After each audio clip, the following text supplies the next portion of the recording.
Bon alors, bon, qu'est-ce qu'on est de beau ce soir à part le Covid, hein? Ah, le show de l'horreur, le show de l'horreur. C'est nous ça, le show de l'horreur? Ah bon? Ah, c'est le thème du show, le show de l'horreur, d'accord. Bah tu sais, mais et qu'est-ce que vous avez foutu alors? Un match dans le marais, bon ça c'est conneries de Bray Wyatt, ça je m'en occupe. Ah non, ça je prends absolument rien à ce truc là, mais c'est moderne, c'est bien, ça fait plaisir aux mecs là qui font des théories sur internet, bon laisse-le faire. Et ça c'est... Ah le match œil pour œil, avec un vrai œil. Ah ouais, on va faire ça là, avec un vrai... Oh. Tiens Réré, viens ici, viens, avec le stagiaire là, venez tous les deux là. Donc Réré, ça c'est ton contrat, hein, si tu veux y jeter un œil... Et le stagiaire, là, il fait des effets spéciaux. Vas-y, fais écouter les effets spéciaux un peu. Ça fait un peu peur, ça, non? Bordel, t'es sûr qu'on va mettre ça? Fait peur, ce truc, hein? Oh! Mais comment tu fais tes trucs? Ah, c'est comme ça, en vrai? Oh, bon, laissez ce poivron tranquille, enfin. Non, mais... Eh oh! Mais nous, on fait dans les effets spéciaux familiaux, voilà, un truc qui fait pas peur, voilà. Hein? Voilà, bah ça, c'est bien.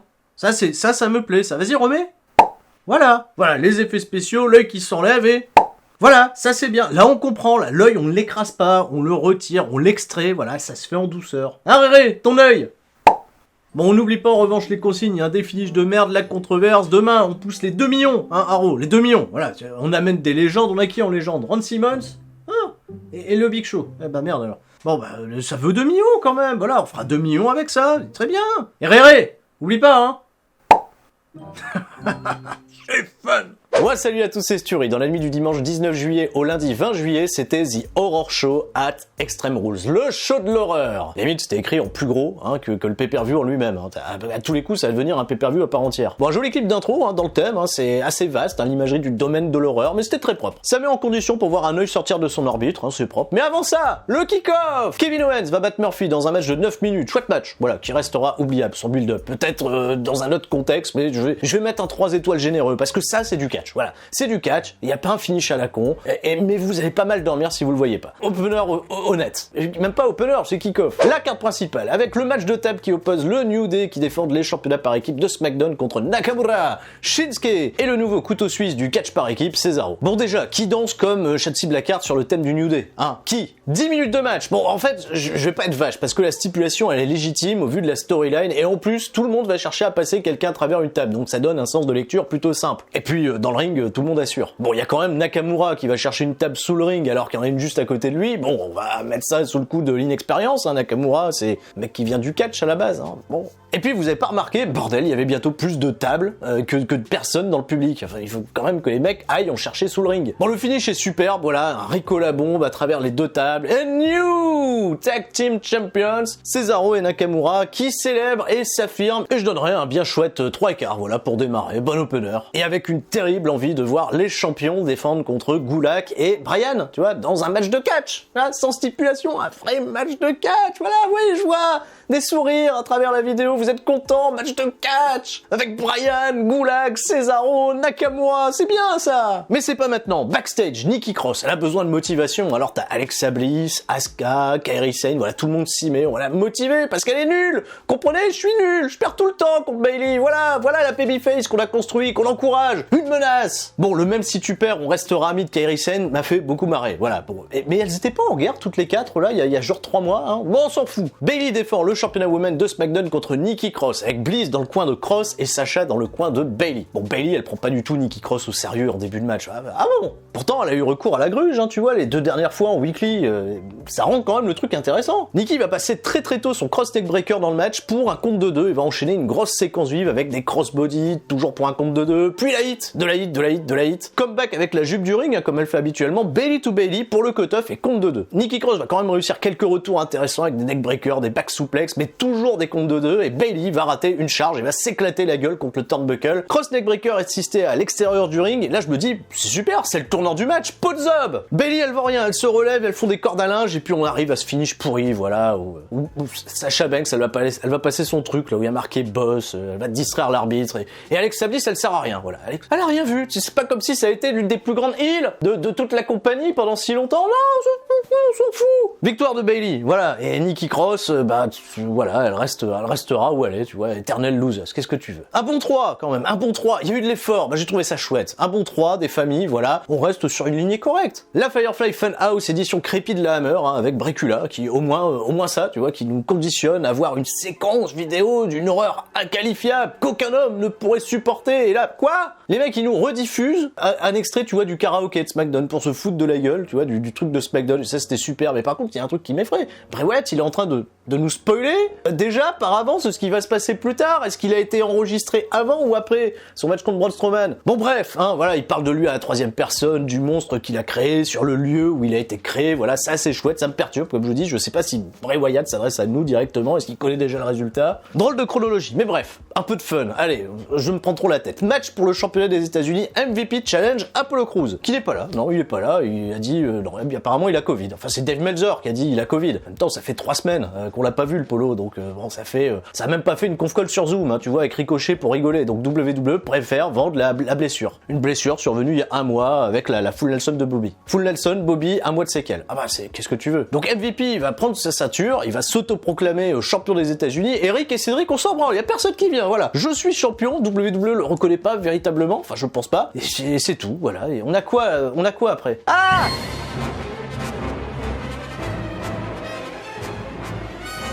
Et salut, mon nom, ça n'a toujours pas d'importance. Je suis l'ancien directeur créatif de la WWE pendant l'Attitude Era. Vous savez, cette période où 10 millions d'Américains regardaient le catch chaque lundi soir avec Sable et des bras en bikini. Je viens pour vous parler du match œil pour œil avec... Hein? Pour gagner le match, il faut retirer l'œil de son adversaire?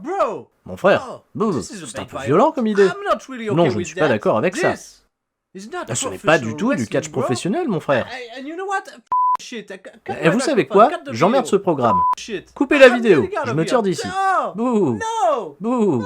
Bouh. Seth Rollins contre Rey Mysterio, œil pour œil. Mais en vrai, hein, voilà, certainement une des stipulations de combat qui aurait pu rejoindre mon fameux top 10, hein, des stipules les plus chelous du business, hein, que vous avez vu. Vous avez été plus de 300 000 à voir cette vidéo. Ça fait plaisir. Où le but du match, tu vois, il n'y a pas de feinte, hein, nous est rappelé en préambule, extraire l'œil de l'adversaire de son orbite, du terme scientifique énucléé, hein, énucléé, bien orthographié, évidemment. Et lors du Super Kick-Off, on s'est posé plein de questions quant aux outils, tu vois, nécessaires pour extraire un œil d'un orbite. On s'est dit, qu'est-ce qu'ils vont utiliser? Et on a finalement admis que le meilleur outil, peut-être, c'était la cuillère. Tu vois, la cuillère, tu la glisses sous l'œil, comme ça, une petite pression avec le manche, et puis, voilà, t'aurais joué, quoi. C'est pas compliqué. Bon, ça se fera pas sans douleur, mais bon, ça garantit, je pense, une certaine efficacité. Mais Seth Rollins, il nous a pas écouté. Seth Rollins, lui, il a pris la pince multiprise. Voilà, qui permet de desserrer un écrou, tu vois, qui est facile d'accès, ou de tenir avec fermeté, tu vois, quelque chose, mais pas quelque chose de mou, de visqueux, comme un œil. Après, moi, j'ai jamais touché un œil, moi, je sais pas, moi. Hein, c'est comme le truc dégueu, là, qu'on faisait comme ça, à l'écueil, là. Ne faites pas ça chez vous, enfin, c'est du catch. Bon, perso, je pense que la pince multiprise, en plus, ça va être un peu barbare à utiliser. Puis c'est pas simple, tu vois, il risque de perdre patience, Seth Rollins, hein. Déjà, t'as vu nerveux comme il est? Bordel, Seth, tu vas être papa, le mec, tu vas devoir changer des couches avec ta pince multiprise, ou comment ça marche? Non, je reste convaincu qu'à chaque bonne stipulation, faut utiliser les bons outils, les mecs, voilà. En plus, je rappelle, hein, que Seth Rollins, à la base, il a vrillé parce que Rey Mysterio, il lui a dit, tu vas être papa, hein? Et hop, il lui a pété un œil, et là, il veut lui arracher avec une pince. Donc le match, il y a Rere qui va arriver par derrière, Rollins, il va pas laisser se surprendre, voilà, il y a 10 secondes avec un peu de catch pour débuter, bon, histoire d'oublier, tu vois, dans quel cadre on est, un peu. Bon, pas longtemps, parce que très vite, ça va aller chercher les yeux, et je remarque que l'arbitre, il est là tout le temps, tu vois, pour s'assurer que les yeux sont toujours en place, tu vois, même après une épaule au poteau, ça va, t'as toujours les yeux, mec? Donc Rey Mysterio va prendre la pince, mais finalement il s'est dit, bon ça sert à rien, on va pas faire ça avec une pince, enfin, donc il va aller chercher une table sous le ring, parce qu'une table, voilà, mais il y a une caisse à outils avec.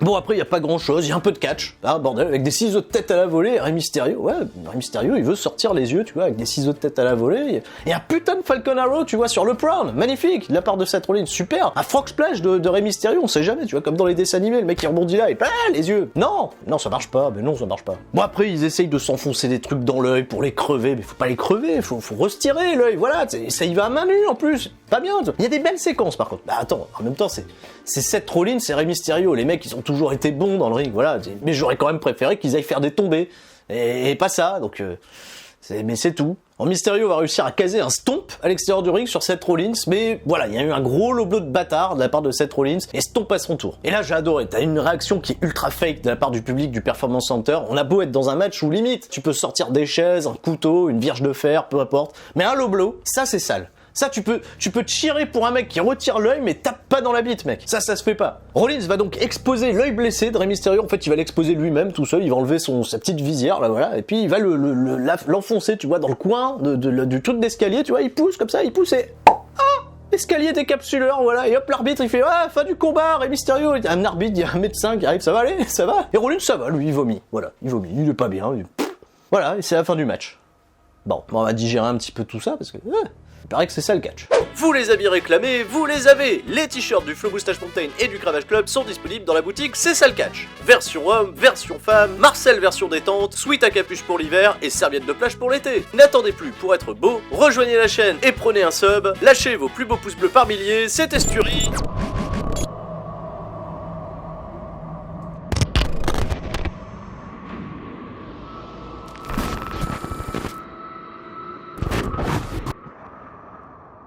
Bon, très sincèrement, je m'attendais à pire, parce que Rollins, Mysterio, ils ont tout fait pour mettre en avant cette idée à la con, mais ils ont quand même été super, voilà. Mysterio, juste en l'espace de 2 mois, si tu réfléchis bien, le mec il tombe du toit, le lendemain il perd un œil, 2 mois plus tard il perd encore un œil, tu vois, le même. Mais si on nous avait vendu que c'était un street fight, par exemple, c'était un street fight, on savait, même s'il fallait faire un tombé pour gagner le match, on savait que les mecs ils allaient s'attaquer aux yeux, et on aurait pu finir avec une décision médicale de l'autre, il a l'œil trop amoché, il peut pas continuer, et Seth Rollins qui gagne par décision de l'arbitre, bah ça aurait été super, ça m'aurait permis, je pense, limite de mettre 3/4, même 4 étoiles. Tellement ça aurait été bien, mais non, on a cette stipule à la con, qui fait qu'à chaque fois on est mal à l'aise, et il y a du vomi, peut-être, le vomi c'est fun. Allez, pour le vomi c'est fun, on va mettre 3 étoiles, hein Vince? He's gonna puke! He's gonna puke! Bayley se retrouve en interview, on est un peu concerné par ce qui vient de se passer avec Rey Mysterio, donc Bayley va s'adresser à Mysterio, elle va lui dire mec, même si t'as perdu un œil, sache que tu vois pas double, parce que j'ai 2 ceintures.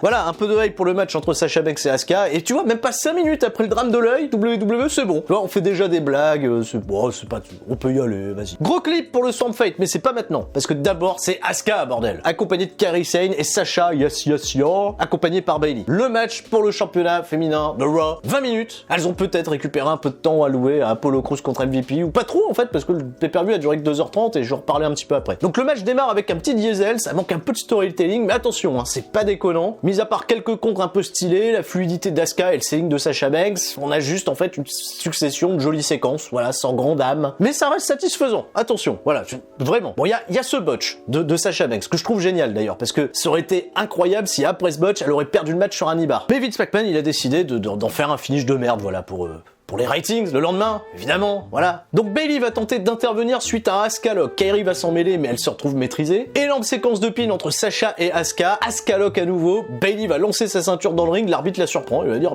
non, va reposer la ceinture, mais elle monte dans le ring, Bayley. Elle monte dans le ring avec une autre ceinture. L'arbitre la voit pas. Enfin si, il la voit finalement. Donc Asuka, elle met un high kick à Bayley. Et Asuka, après, elle vend. Elle dort pour rien. Voilà, elle tombe et elle attend que Sasha Banks se relève pour prendre la seconde ceinture. Mais l'arbitre, il est là. Il la voit avec la ceinture. Il disqualifie pas. Donc ça va. Sasha, elle va se retourner, le grid miss, mais esquive, et c'est l'arbitre qui se prend tout dans la gueule. Ouais, il se prend tout dans les yeux, il a les yeux qui crament, les yeux, Ah, des yeux! Vite, le bruitage! Pendant ce temps-là, Bayley, elle arrive par derrière, elle met un coup de ceinture dans le dos d'Asuka. Il y a plus d'arbitre, alors Bayley, elle va prendre le maillot de l'arbitre. Voilà, comme ça va faire d'elle une arbitre. Bah là, tu mets un maillot, tu te transformes en arbitre, c'est évident. 1, 2, 3, elle donne la ceinture à Sasha Banks. Elle ordonne au mec de la... Vas-y, sonne la cloche.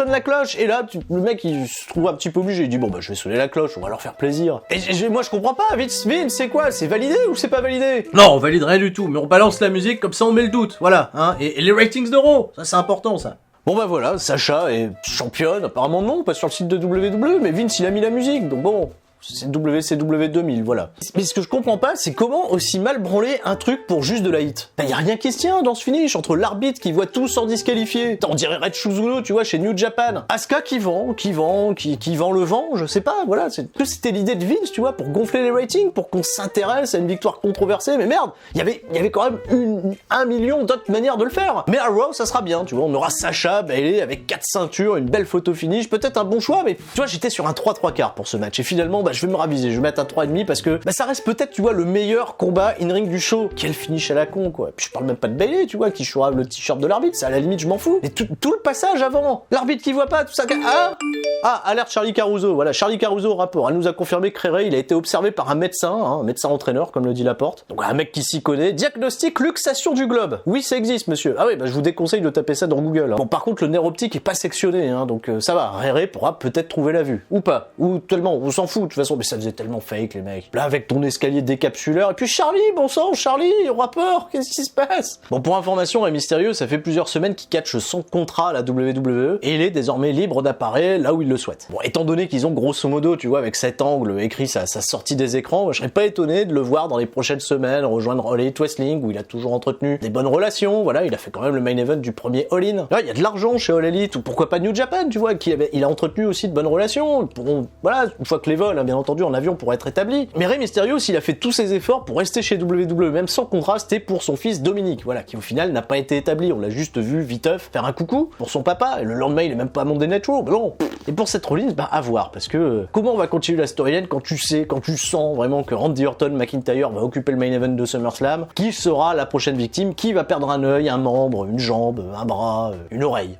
Ah bah tiens, en parlant de McIntyre, voilà, McIntyre contre Ziggler. Bon bah on va enfin savoir quelle est la stipulation. Bon, un choix smart de la part de Ziggler hein, qui demande un combat Extreme Rules, mais juste pour lui en fait. Donc en prime, si Drew se fait disqualifier des comptes à l'extérieur, il perd le titre. Voilà, et lui ne peut pas utiliser d'armes évidemment. Donc ça met du storytelling dans le match, mais sans déconner quoi. Qui aurait aimé voir Ziggler gagner dans de telles conditions? Bon, malgré tout, j'ai beaucoup aimé le match avec McIntyre qui hésite ou pas, tu vois, à passer Ziggler à travers les tables. Tu vois, avec la complexité des règles WWE qui évolue, tu vois, toutes les minutes. Il se dit, je le fais pas, voilà. Bon, c'est un super face qui kick out de tout. Voilà, Ziggler, il lui met tout dans la gueule, ça se dégage. Ziggler qui lui hurle, mais quand est-ce que tu vas mourir? On a le droit de dire mourir en 2020?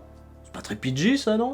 Et finalement, Claymore Kick, au bout de 15 minutes de combat, un bon 3,5 là aussi, voilà, oui, parce que, bon, il y avait pas beaucoup de suspense. J'aurais pu mettre plus, mais voilà, le manque de suspense, 3,5, ça reste quand même, tu vois, comme quoi, la carte est bonne. J'ai pas mis un match à moins de 3, c'est quand même super, hein. Sauf que maintenant, c'est le Wyatt Swamp Fight. Et comme vous vous en doutez, retour en image. Oh shit, here we go again. Bray Wyatt de nuit sur son rocking chair attend l'arrivée de Braun Strowman, pépouze dans son humeur. Un face-à-face badass, Wyatt qui éteint la nuit, les lumières, tout, voilà. Belle prouesse technique pour tout simplement disparaître et laisser Strowman découvrir la pancarte « Abandonne tout espoir, toi qui entres ici », qui diffère de celle de la Funhouse pour le terme exit, ce qui signifie qu'on est rendu dans le domaine du film, soit dans la Funhouse, dans cette réalité alternative où Bray Wyatt peut faire ce qu'il veut, remonter le temps, se transformer, se déguiser en Dracula, pour laisser place, on l'espère, à un beau bordel what the fuck, subtil et soigné. Braun Strowman fait son petit bonhomme de chemin, il va rencontrer un sanglier, un lapin, une buse. Bon, merci le buzzard, Rambling Rabbit, ça j'ai le lien, mais pour le sanglier, soit on se rapproche de Huskus le Pig, soit Bray Wyatt fait référence à l'une des illustrations qu'il a postées le 29 mars 2020, disant avoir un œil sur toi, parlait-il à l'époque de Braun Strowman. Est-ce que je me complique pas la vie, mais avec Bray Wyatt, on sait jamais, tant il laisse peu de choses au hasard. Bagarre avec des mecs random qui apparaissent et finalement un bon coup de pelle dans le dos de Braun Strowman porté par Braun Strowman lui-même, version 2016. Braun Strowman est effrayé, mais c'est un peu con de pas avoir un peu plus tard un Strowman contre Strowman, même pour rigoler.